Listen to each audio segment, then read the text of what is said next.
आजिकल America रे बहुत बढ़िया गरम पड़ी से गोटे ड्रिंक्स पाउडर बनैबा आउे 100 ग्राम नहीं पान महुरी 30 ग्राम गोलमरीच आ 200 ग्राम मिश्री नहीं जेहेतु यहाँ सूता वाला मिश्री से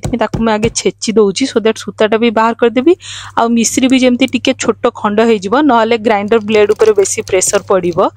आपको बस ग्राइंडर बसई देकी बहुत समय जाए ग्राइंड करवा सो दैट कौन हम ना पान महुरी जमती पूरा गुंड हो ना पाटे खाइला बेलू दाना दाना बाजिबो से जिते भल कि ग्राइंड करेंगे सेते बढ़िया पाउडर हम ये देखो मोर ग्राइंडिंग हो सारे पाउडर केते बढ़िया देखा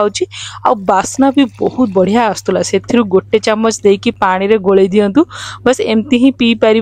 मुझे आज अल्प टिके लेंबू भी चुपुड़ी आउ से अल्प कला लुण देकी भल भाव में गोले दूसरी आप चाहिए आइस भी पकई पारे और ठंडा पानी रे गोले पी पारे जेहेतु मु आइस पानी पीएनी से पकौनी आउ लास्ट एथरे गोटे चामच मु चिया सीड पकई एटा भी होची कंप्लीटली ऑप्शनल बस एते बढ़िया लागुथला पीवा ना ताको पीले पूरा ठंडक पड़